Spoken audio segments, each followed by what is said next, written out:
Dans une ruelle crasseuse de Séoul, Ji Yeon serrait son vieux manteau contre elle, le vent d'automne mordant sa peau. Ses pas résonnaient sur le pavé, mais son cœur battait plus fort encore, hanté par un secret qu'elle n'osait murmurer. À 25 ans, elle portait le poids d'une vie où chaque choix semblait dicté par la survie, non par le désir. Ji Yeon n'avait jamais eu de place pour rêver. Née dans une famille modeste d'un chon, elle avait grandi sous le regard sévère d'une société coréenne qui valorisait l'apparence, la conformité et surtout l'hétérosexualité. Sa mère, une couturière aux mains calleuses, lui répétait sans cesse « Trouve un bon mari, Ji Yeon. C'est la seule façon de sortir de cette misère. » Mais Ji Yeon, elle, n'avait jamais regardé les hommes comme on le lui demandait. Son cœur s'emballait pour des silhouettes plus douces, des voix plus légères, des regards qui comprenaient sans juger. Pourtant, dans ce monde où les regards pesaient comme des chaînes, elle avait appris à jouer un rôle. Sourire aux prétendants, hocher la tête aux attentes, et taire ce qu'elle ressentait vraiment. Ce soir-là, alors que les néons des bars à soju clignotaient autour d'elle, Ji Yeon se rendait à un rendez-vous arrangé.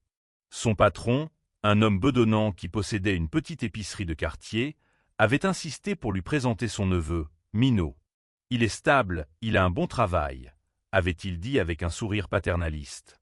Ji Yeon avait acquiescé, comme toujours, mais son estomac se nouait à l'idée de feindre encore une fois. Elle n'avait pas les moyens de dire non. Son salaire de caissière à peine suffisant pour payer son loyer, elle vivait dans un minuscule goshiwon, une chambre à peine plus grande qu'un placard, où chaque nuit elle étouffait ses pensées sous une couverture usée. Mais ce soir, tout changea. En tournant au coin d'une rue, elle heurta une femme qui marchait d'un pas rapide, un carnet de croquis à la main.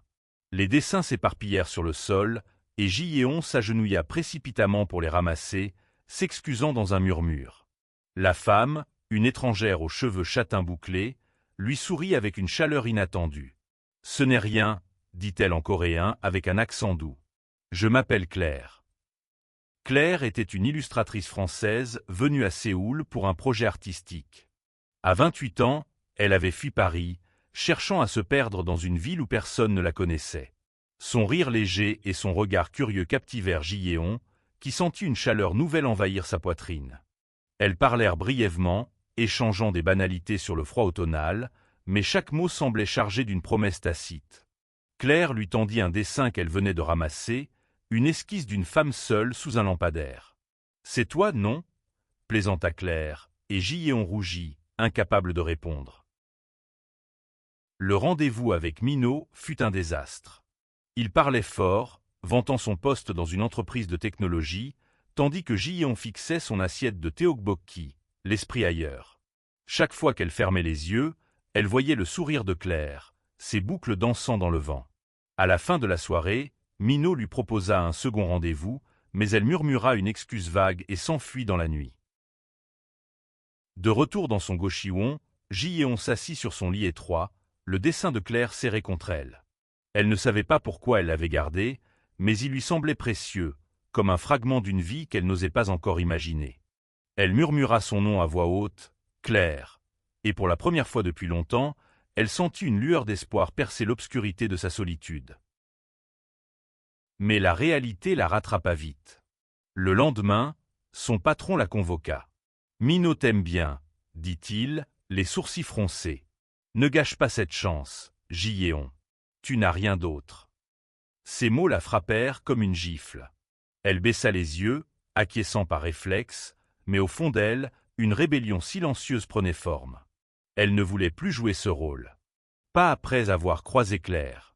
Pas après avoir senti, même pour un instant, ce que signifiait être vue. Les jours suivants, Ji Yeon chercha Claire dans les rues animées de Honda, où elle l'avait rencontrée. Elle passait ses soirées à errer entre les cafés et les galeries d'art, espérant apercevoir ses boucles châtaines.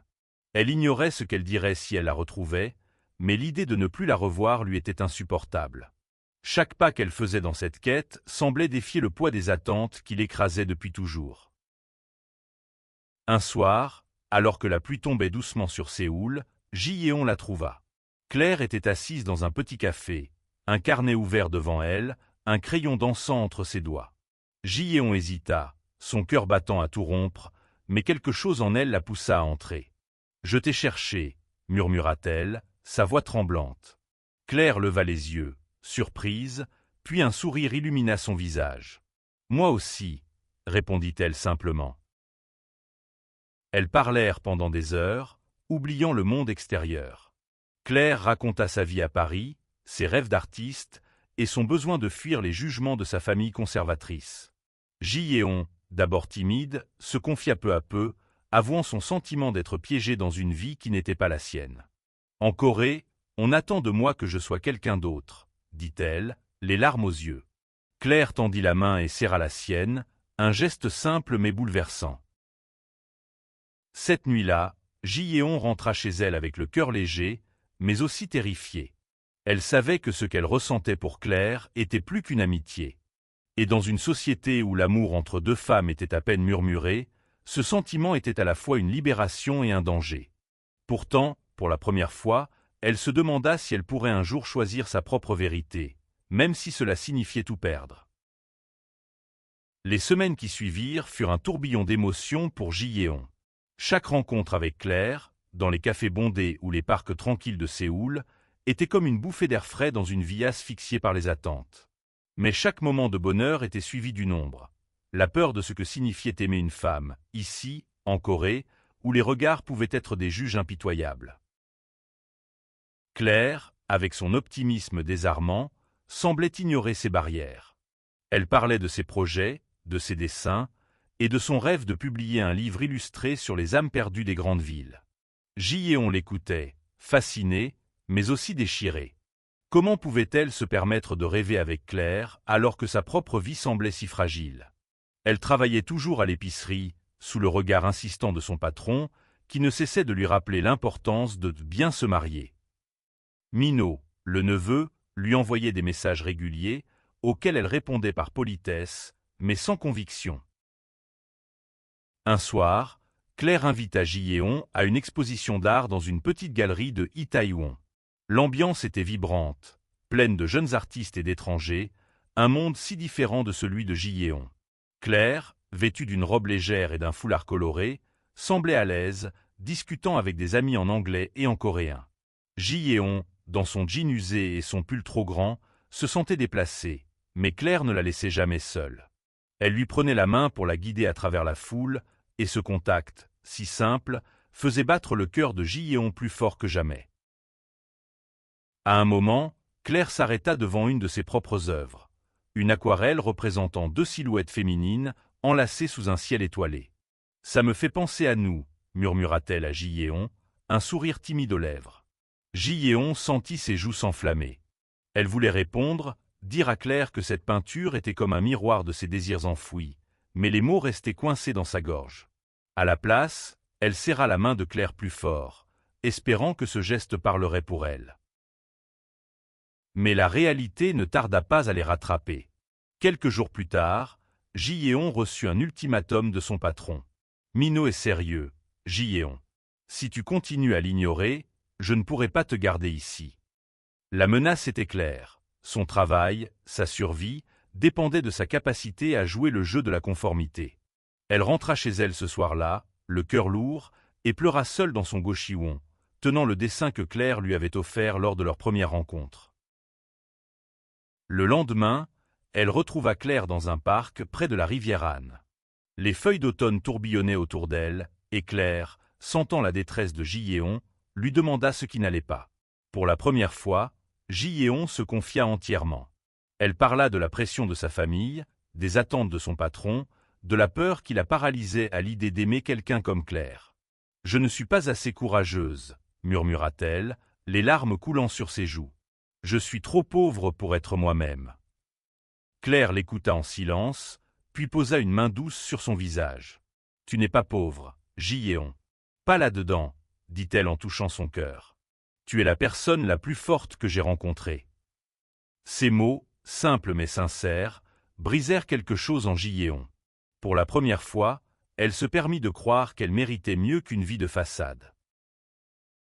Leur relation devint plus profonde, mais aussi plus compliquée. Claire, en tant qu'étrangère, vivait dans une bulle où les jugements de la société coréenne avaient moins de prise. Mais pour Ji-yeon, chaque pas vers Claire était un pas vers un précipice. Elle commença à mentir à son patron, prétendant accepter les avances de Minot pour garder son emploi, tout en passant de plus en plus de temps avec Claire. Ces moments volés, dans des cafés cachés ou des ruelles discrètes, étaient précieux, mais il la laissait toujours avec une question. Combien de temps pourrait-elle vivre ainsi, déchirée entre deux mondes? Un soir, alors qu'elle partageait un bol de ramen dans un petit restaurant de quartier, Claire prit la main de Ji-yeon sous la table. « Viens avec moi à Paris, » dit-elle soudainement, les yeux brillants. « On pourrait être libre là-bas. » Ji-yeon rit, pensant que c'était une plaisanterie, mais le regard sérieux de Claire lui coupa le souffle. Paris. Un endroit où elle n'aurait pas à se cacher. Mais quitter la Corée signifiait abandonner sa mère, sa vie, tout ce qu'elle connaissait. Était-elle prête à prendre ce risque? Xi artifact _ID equals F288-3D97844A77A1BD21F44-10E1D artifact _version _ID equals A2002FFE5528489F8D50DAB92E2C3562 title equals tro_pauvre_ part 3 to txt. Content type equals text/plain. L'idée de Paris resta dans l'esprit de Ji-yeon comme une mélodie entêtante.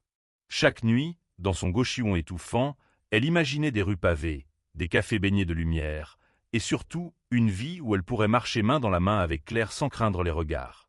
Mais ses rêves étaient rapidement éclipsés par la réalité. Elle n'avait ni argent, ni passeport, ni moyen de quitter son emploi sans plonger dans une précarité encore plus grande. Claire, de son côté, semblait déterminée. Elle parlait de Paris avec une passion qui contrastait avec la résignation de Ji-yeon. « On pourrait louer un petit appartement, » disait-elle, les yeux pétillants. « Je t'apprendrai à dessiner, et toi, tu me ferais découvrir la cuisine coréenne. » Ji-yeon souriait, mais au fond d'elle, une voix murmurait « C'est impossible. Tu n'es pas faite pour ce genre de vie. » Pourtant, chaque moment passé avec Claire rendait cette voix plus faible. Un soir, Claire l'emmena à un spectacle de rue à Honda, où des musiciens jouaient sous les lumières colorées. Elles dansèrent ensemble, riant comme des adolescentes, et pour un instant, Ji-yeon oublia tout, son patron, Minot, les attentes de sa mère. Elle se sentit libre, comme si le monde entier s'était réduit à ce moment où leurs doigts s'entrelacèrent sous les étoiles. Mais la liberté était éphémère. Le lendemain, Ji-yeon reçut un appel de sa mère. « Ton patron m'a parlé de Minot, » dit-elle d'une voix fatiguée. « Pourquoi tu fais attendre ce garçon? Il pourrait t'offrir une vie stable. » Ji-yeon serra le téléphone, incapable de répondre.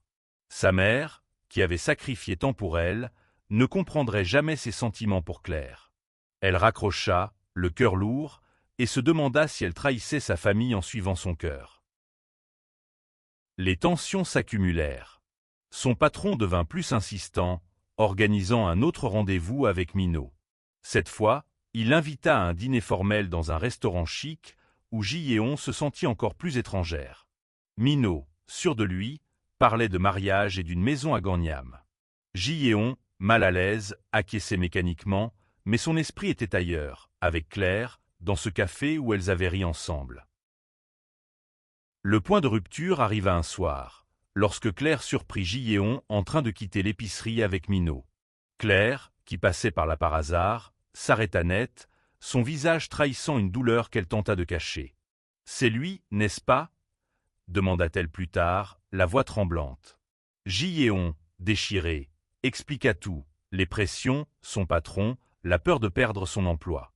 Claire l'écouta, mais ses yeux étaient pleins de larmes. « Je ne veux pas te perdre, Ji-yeon, » murmura-t-elle. « Mais je ne peux pas te partager avec quelqu'un d'autre. » Ces mots brisèrent Ji-yeon. Elle passa la nuit à marcher seule dans les rues de Séoul, luttant contre ses propres pensées. Elle aimait Claire, profondément, mais elle était terrifiée par ce que cet amour impliquait. Perdre son emploi signifiait perdre son indépendance. Dire la vérité à sa mère signifiait risquer de la briser. Et pourtant, l'idée de continuer à feindre, de vivre une vie qui n'était pas la sienne, lui était insupportable.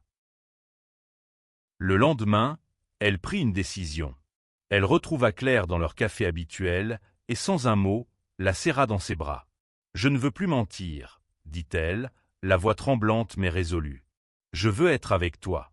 Mais je ne sais pas comment. » Claire, émue, l'embrassa doucement sur le front. « On trouvera un moyen, » murmura-t-elle. « Ensemble. » Ce soir-là, elles firent un plan. Claire proposa de vendre certaines de ses œuvres pour réunir de l'argent, et Gédéon décida de chercher un autre emploi, même si cela signifiait travailler encore plus dur. Elle savait que le chemin serait difficile, mais pour la première fois, Gédéon sentit qu'elle n'était pas seule. Elle avait Claire, et cela suffisait pour lui donner du courage. Mais les obstacles ne tardèrent pas à surgir. Son patron, furieux de son manque d'enthousiasme pour Minot, réduisit ses heures de travail, la plongeant dans une précarité encore plus grande. Et un soir, alors qu'elle rentrait chez elle, elle trouva un message de sa mère. « Viens à Inchon ce week-end. On doit parler. » La peur s'empara de Gédéon. Sa mère avait-elle deviné quelque chose? Était-elle sur le point de perdre le peu de famille qui lui restait? Le trajet en bus vers Inchon fut un calvaire pour Gédéon. Chaque kilomètre qui la rapprochait de sa mère intensifiait sa peur. Elle imaginait les pires scénarios, des reproches, des cris, peut-être même un rejet définitif. Elle serra son sac contre elle, le dessin de Claire glissait à l'intérieur, comme un talisman pour lui donner du courage. À son arrivée, sa mère l'attendait dans leur petite maison, une tasse de thé fumant posée sur la table. Le visage de Madame Kim était marqué par les années de travail acharné, mais ses yeux étaient pleins d'une inquiétude que Gédéon ne lui avait jamais vue. « Pourquoi tu sembles si loin, ma fille ?» demanda-t-elle doucement. Gédéon, prise de court, murmura une excuse vague, mais sa mère insista. « Ton patron dit que tu refuses Minot. Pourquoi? Il pourrait t'offrir une vie meilleure. » Gédéon sentit son cœur se serrer. Elle voulait tout avouer, parler de Claire, de ce qu'elle ressentait, mais les mots restaient coincés. À la place, elle parla de son travail, de la pression, de son sentiment d'être piégée. Sa mère l'écouta en silence, puis posa une main sur la sienne. « Je veux juste que tu sois heureuse, Gédéon. Mais le bonheur, ici, il a un prix. » Ces mots restèrent avec Gédéon lorsqu'elle rentra à Séoul. Elle savait que sa mère avait raison. En Corée, le bonheur était souvent un luxe, surtout pour quelqu'un comme elle, sans argent ni statut. Mais elle savait aussi qu'elle ne pouvait plus vivre dans le mensonge. Elle retrouva Claire le lendemain, et ensemble, elles décidèrent de prendre des risques. Claire vendit plusieurs de ses aquarelles à une galerie, et Gédéon commença à donner des cours de coréen à des étrangers pour compléter ses revenus. Ce n'était pas beaucoup, mais c'était un début. Leur relation, bien que toujours secrète, devint leur refuge. Elles passaient des soirées à parler de leurs rêves, à dessiner ensemble, à rire de petites choses. Claire apprenait à Gédéon à tenir un pinceau, et Gédéon enseignait à Claire comment préparer un kimchi parfait. Ces moments, simples mais profonds, donnaient à Gédéon la force de continuer. Mais la pression ne disparaissait pas. Son patron, de plus en plus suspicieux, la surveillait de près, et Min-jae. Les jours suivants, Gédéon et Claire se rapprochèrent encore plus, mais la tension montait. Les rumeurs avaient commencé à circuler dans le quartier. Une collègue de l'épicerie, Sojin, avait vu Gédéon et Claire ensemble à Honda, leurs mains frôlant l'une l'autre dans un moment d'oubli. « Faites attention, Gédéon » murmura Sojin un jour, son ton à la fois compatissant et inquiet. « Les gens parlent. » Gédéon sentit une boule se former dans sa gorge. Elle savait ce que cela signifiait. En Corée, où la société restait profondément conservatrice malgré les apparences modernes, être perçue comme différente pouvait ruiner une réputation, un emploi, une famille. Elle tenta de nier, de rire pour cacher sa peur, mais Sojin la regarda avec pitié. « Je ne juge pas, » dit-elle. « Mais les autres le feront. » Cette nuit-là, Gédéon ne dormit pas. Elle repensait à tout ce qu'elle risquait de perdre. Son travail, l'amour de sa mère, la fragile stabilité qu'elle avait construite. Mais lorsqu'elle retrouva Claire le lendemain, dans un petit parc où les cerisiers commençaient à fleurir, elle sentit une force nouvelle en elle. Claire, avec sa franchise désarmante, lui dit « On ne peut pas vivre pour les autres, Gédéon. Pas tout le temps. » Ces mots résonnèrent profondément. Gédéon décida qu'elle ne pouvait plus continuer à se cacher. Elle prit rendez-vous avec un conseiller dans une organisation locale pour les droits LGBT, un lieu discret qu'elle avait découvert grâce à une recherche en ligne. Là, elle rencontra d'autres femmes comme elle, des Coréennes qui avaient lutté pour trouver leur place dans un monde qui ne les acceptait pas toujours. Leurs histoires, pleines de douleur mais aussi d'espoir, lui donnèrent du courage. Elle commença aussi à parler à sa mère, petit à petit. Lors d'une visite à Incheon, elle aborda le sujet de l'amour, sans mentionner Claire directement, mais en posant des questions sur ce que signifiait être fidèle à soi-même. Sa mère, d'abord perplexe, sembla écouter avec une attention nouvelle. « Tout ce que je veux, c'est que tu sois en paix, » dit-elle finalement, et Ji-yeon sentit une lueur d'espoir. Mais les choses se compliquèrent à l'épicerie. Son patron, alerté par les rumeurs, la convoqua pour une discussion sérieuse. « Les clients parlent, Ji-yeon, » dit-il, le visage fermé. « Si tu veux garder ton travail, tu dois montrer que tu es sérieuse avec Minho. » Ji-yeon, pour la première fois, sentit une colère monter en elle. Elle refusa de répondre, quitta l'épicerie et rentra chez elle, tremblante mais déterminée. Ce soir-là, elle retrouva Claire dans leur café habituel. « Je ne peux plus faire ça, » dit-elle, la voix brisée mais ferme. « Je veux être avec toi, vraiment. » Claire, les larmes aux yeux, l'enlaça. Ensemble, elles décidèrent de faire face à ce qui viendrait, même si cela signifiait tout perdre. La décision de Ji-yeon marqua un tournant, mais le chemin était loin d'être facile. Quelques jours plus tard, elle fut licenciée de l'épicerie. Son patron, invoquant une baisse des ventes, lui remit une lettre de licenciement, mais ses yeux fuyants trahissaient la vraie raison. Ji-yeon quitta le magasin la tête haute, mais une fois dehors, elle s'effondra sur un banc, submergée par la peur de l'avenir. Claire fut son roc.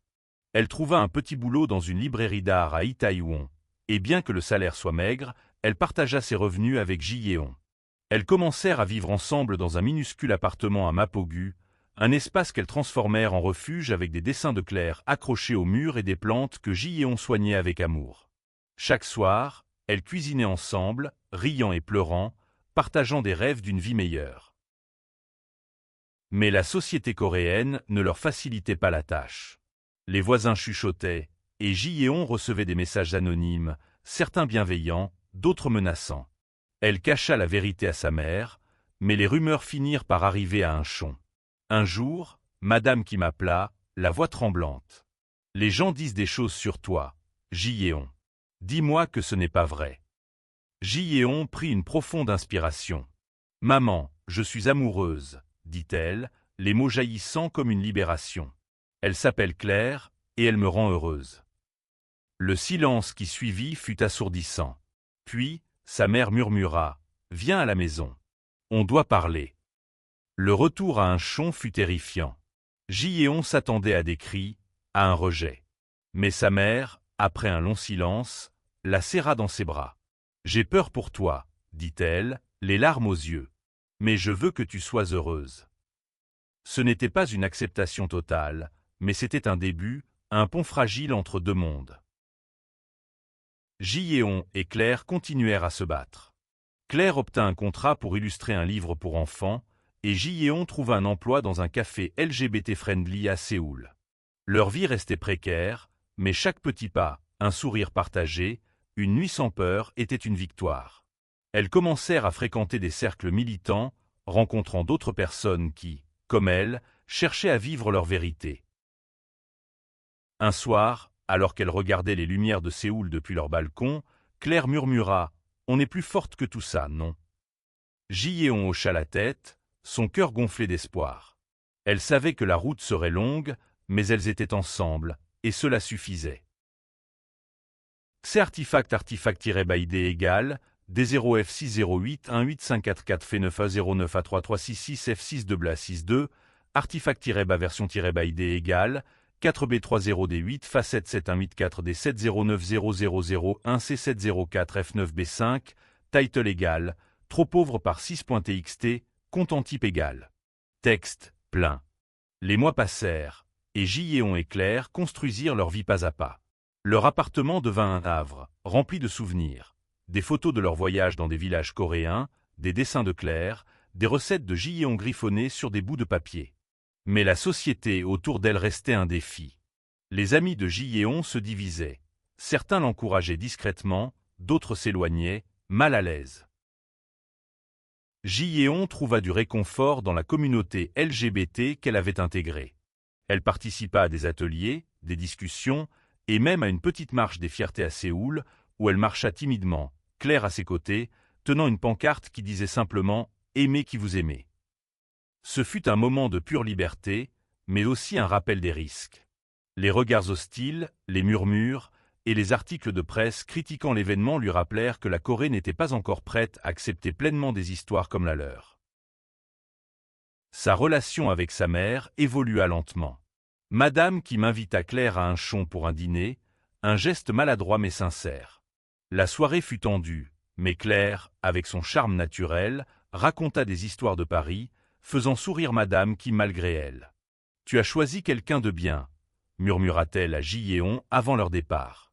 Ces mots, simples mais lourds, marquèrent un tournant. Mais les défis persistaient. Claire reçut une offre pour retourner à Paris pour un projet artistique majeur. C'était une opportunité en or, mais cela signifiait quitter Séoul. Jyéon, déchirée, savait que rester en Corée signifiait continuer à se battre contre les préjugés, mais partir signifiait abandonner sa mère et ses racines. Elles passèrent des nuits à en parler, pesant chaque possibilité, chaque peur. Finalement, Jyéon fit un choix. Elle demanda à Claire de rester 1 an de plus, le temps de solidifier leur vie à Séoul et de préparer sa mère à l'idée d'un départ. Claire accepta, émue par le courage de Jyéon. Ensemble, elles décidèrent de créer quelque chose de plus grand. Une série d'illustrations et d'histoires sur des femmes comme elles, vivant leur amour malgré les obstacles. Le projet, intitulé « Douceur assumée », devint leur façon de transformer leur douleur en espoir. 1 an plus tard, le projet « Douceur assumée » fut publié. Les illustrations de Claire, vibrantes et émouvantes, accompagnaient les mots de Jyéon, qui racontaient leur histoire et celle d'autres femmes qu'elles avaient rencontrées. Le livre, bien que discret, trouva un public dans les cercles underground de Séoul, puis à l'étranger. Il devint un symbole d'espoir pour celles qui, comme Jyéon, avaient cru qu'elles étaient trop pauvres en argent, en courage, en liberté, pour être elles-mêmes. Jyéon et Claire décidèrent finalement de partir pour Paris. La décision fut déchirante, mais Madame Kim, bien qu'attristée, les soutint. « Tu as toujours été plus forte que tu ne le penses », dit-elle à Jyéon, les yeux humides, lors de leur dernière soirée à un chon. Elle leur offrit une petite boîte contenant une vieille broche, un héritage familial, comme un symbole de son acceptation. À Paris, Jyéon découvrit un monde nouveau. Les rues animées, les cafés où personne ne les regardait avec méfiance, tout semblait irréel. Elles louèrent un petit appartement dans le Marais, un quartier où elles pouvaient marcher main dans la main. Jyéon trouva un travail dans un restaurant coréen, tandis que Claire collaborait avec des galeries locales. Leur vie n'était pas parfaite, l'argent restait rare et l'adaptation était difficile, mais elles étaient libres. Leur livre continua de toucher des vies. Des lettres arrivaient, de Corée, du Japon, d'Europe, de femmes qui disaient avoir trouvé du courage dans leurs mots. Jyéon, autrefois terrifiée par son propre cœur, devint une voix pour celles qui n'en avaient pas. Elle et Claire organisèrent des lectures, des ateliers, et même un petit festival artistique où elles partagèrent leur histoire avec d'autres. Un soir, sous les lumières scintillantes de la tour Eiffel, Jyéon murmura à Claire « J'ai cru que j'étais trop pauvre pour tout ça ». Claire sourit, l'embrassant doucement. « Tu as construit une vie autour de ta douceur, Jyéon. Et regarde où ça nous a menés. » Leur histoire n'était pas un conte de fées. Elle était faite de luttes, de larmes, de sacrifices.